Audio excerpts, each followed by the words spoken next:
Hi, plenty of നോളജിലേക്ക് എല്ലാവർക്കും സ്വാഗതം. നമ്മൾ വ്യഞ്ജനാക്ഷരങ്ങൾ നാ വരെയാണ് എഴുതി പഠിച്ചത്.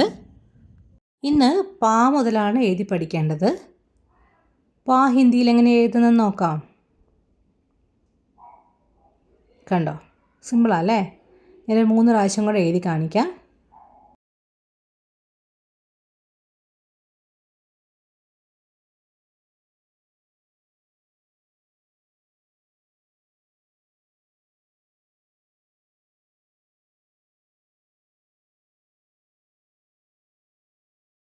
അടുത്ത അക്ഷരം ഫ. ആദ്യം പാ എഴുതിയിട്ട് അതിൻ്റെ ആ എൻഡില്ലേ, പാ എഴുതുന്നതിൻ്റെ അവിടെ നിന്ന് ഇങ്ങോട്ടേക്കൊരു കർവ് വരയ്ക്കാം. അതാ ഇവിടെ നിന്ന് അതിൻ്റെ ആ ഒരു ലൈനിന് തൊട്ടുകൊണ്ടാണ് വരയ്ക്കേണ്ടത്. പാ എഴുതി, കണ്ടോ, ഇങ്ങനെയാണ് ചെയ്യേണ്ടത്. ഇതാണ് ഫ.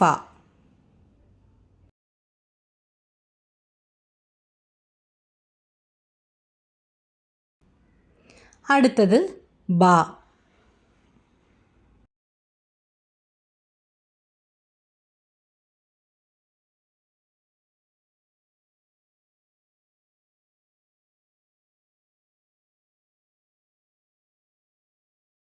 ഹിന്ദിയിലെ ബാ കണ്ടില്ലേ?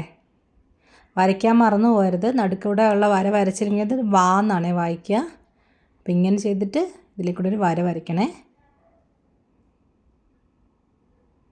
ഇത് ബ.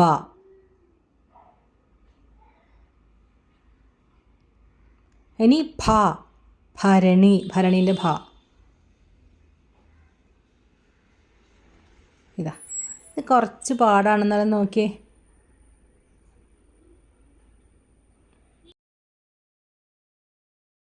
ഇത് കുറേ തവണ എഴുതി പഠിച്ചാൽ അതങ്ങ് മനസ്സിലാവും കേട്ടോ.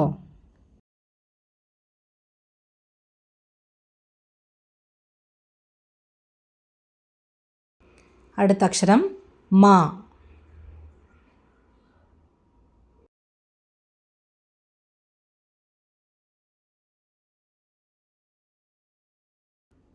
കണ്ടോ, ഇതൊന്നും എക്സ്പ്ലെയിൻ ചെയ്യാനാവില്ല, അതുകൊണ്ടാണ് ഞാനൊന്നും പറയാത്തത്. ഒന്ന് കണ്ടു പഠിക്കുക തന്നെ. മാ. ഇപ്പം എന്തായി? 5 അക്ഷരം പഠിച്ചു. പ, ഫ, ബ, ഭ, മ. ഇനി അടുത്തെന്തായിരുന്നു? യാ അല്ലേ? യാ.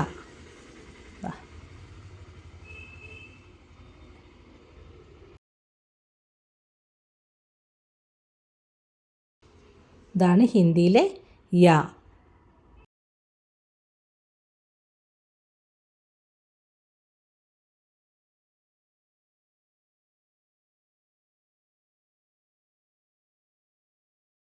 അടുത്ത അക്ഷരം രാ.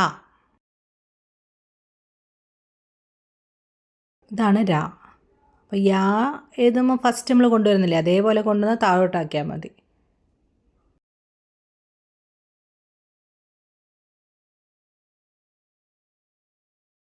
ഇത് രാ. അടുത്ത അക്ഷരം ലാ.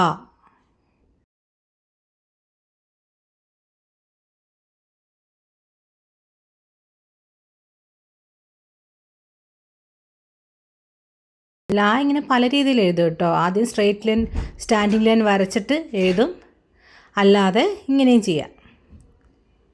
ഏതാണോ സൗകര്യം അതുപോലെ എഴുതും.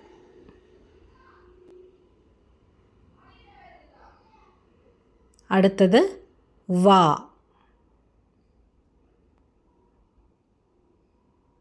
നമ്മൾ ബാ എഴുതിയപ്പം ഒരു ക്രോസ് ലൈൻ വരച്ചിരുന്നു, അത് വേണ്ട, അതില്ലാതെയാണ് വാ. ഇതിലേക്കൂടെ ഒരു ലൈൻ വരച്ചിട്ടുണ്ടെങ്കിലോ, ഇങ്ങനെ ക്രോസ് ആയിട്ടുള്ള ലൈൻ വരച്ചിട്ടുണ്ടെങ്കിൽ അത് ബാ എന്ന് വായിക്കും. ഇത് വാ.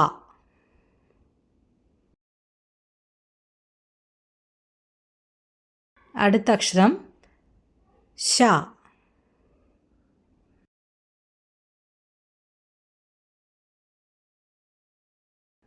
ചെറിയ കുനിപ്പിട്ടിട്ടാണ് ഇങ്ങനെ എഴുതേണ്ടത്. എന്നിട്ടൊരു സ്റ്റാൻഡിങ് ലൈനും കൂടെ വരയ്ക്കണം അടുത്ത്. അത് മറന്നു പോകരുത്. ഇതാണ് ഷ. യ, ര, ല, വ, ശ. അടുത്ത അക്ഷരം ഷ.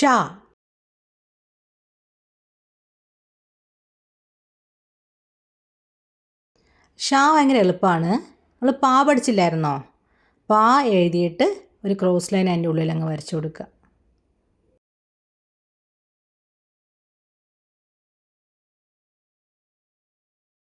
ഹിന്ദിയിലെ കുറച്ച് അക്ഷരങ്ങൾ പഠിക്കാൻ എളുപ്പമല്ലേ?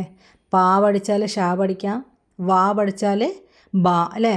അങ്ങനെ കണക്റ്റഡ് ആയിട്ടുള്ള കുറേ അക്ഷരങ്ങളുണ്ട്. അടുത്തത് സാ.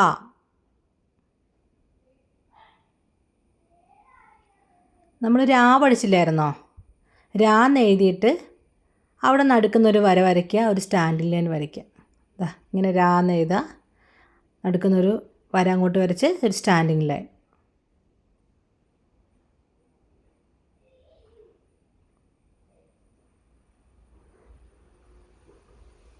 ഇതാണ് സ.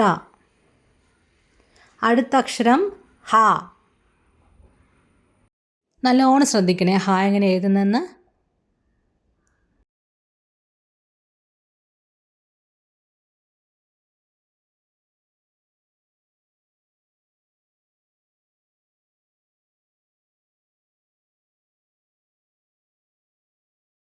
ഹിന്ദിയിലെ മിക്ക സെൻറ്റൻസുകളുടെയും അവസാനം ഹ ഉണ്ടാവും അല്ലേ? ഹേ, ഹോ, ഹും അല്ലേ? അപ്പോൾ ഹ നല്ലോണം എഴുതി പഠിക്കണേ. അപ്പോൾ വ്യഞ്ജനാക്ഷരങ്ങൾ നമ്മൾ ഹ വരെ പഠിച്ചു. ഇനി നമുക്ക് പഠിക്കേണ്ടത് ക്ഷയാണ്.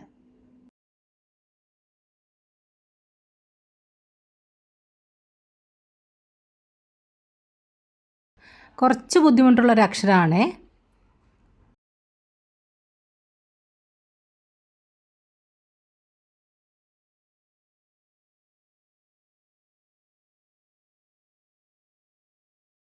നല്ലോണം ശ്രദ്ധിക്കണം കേട്ടോ. മുകളിലേക്കൊരു കുനുപ്പുണ്ട്, താഴെ ഒരു കുനുപ്പുണ്ട്. എന്നിട്ട് നീട്ടിയൊരു ലൈൻ വരച്ചാൽ മതി. കുറേ പ്രാവശ്യം എഴുതി നോക്കിയാൽ മതി, പിന്നെ അങ്ങ് മനസ്സിലായിക്കോളൂ. ഞാൻ എഴുതുന്ന പോലെ തന്നെ എഴുതണേ. അടുത്ത അക്ഷരം ത്രായാണ്. ത്രാ എളുപ്പമാണ് കേട്ടോ.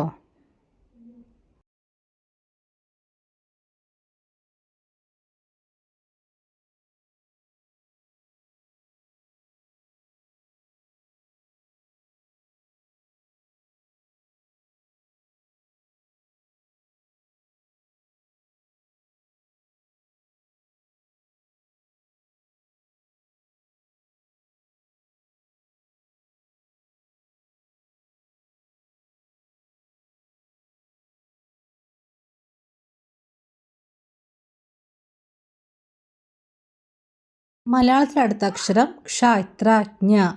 ജ്ഞായും ജായും കൂടെ ജ്ഞ അല്ലേ? നമ്മൾ ജ്ഞാനി എന്നൊക്കെ എഴുതാൻ വേണ്ടി ഉപയോഗിക്കുന്നത്. അപ്പോൾ ഹിന്ദിയിലത് ഗ്യാ എന്നാണ് വായിക്കുക. എന്നെയൊക്കെ ചെറുപ്പത്തിൽ ടീച്ചർ പഠിപ്പിച്ചേക്കുന്നത് ജ്ഞാനി എന്ന് തന്നെയാണ് ഹിന്ദിയിൽ. ഇത് ജ്ഞാ എന്നാണ് ഈ അക്ഷരത്തിന്. ഇപ്പോൾ ഞാൻ എഴുതുന്ന അക്ഷരം ജ്ഞാ എന്നാണ് ഞങ്ങളെയൊക്കെ പഠിപ്പിച്ചത്. ശരിക്കും പറഞ്ഞത് ഗ്യായാണ്. ജ്ഞാനി എന്നാണ് ഹിന്ദിയിൽ പറയുക ജ്ഞാനിക്കൊക്കെ. അപ്പോൾ ഇത് എന്താ അക്ഷരം? ഗ്യ.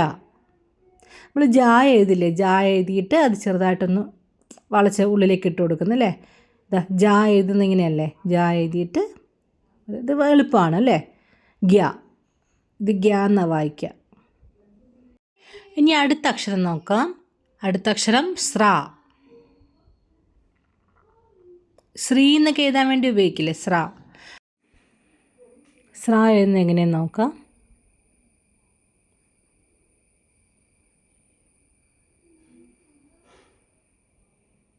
ഇതാണ് സ്രാ.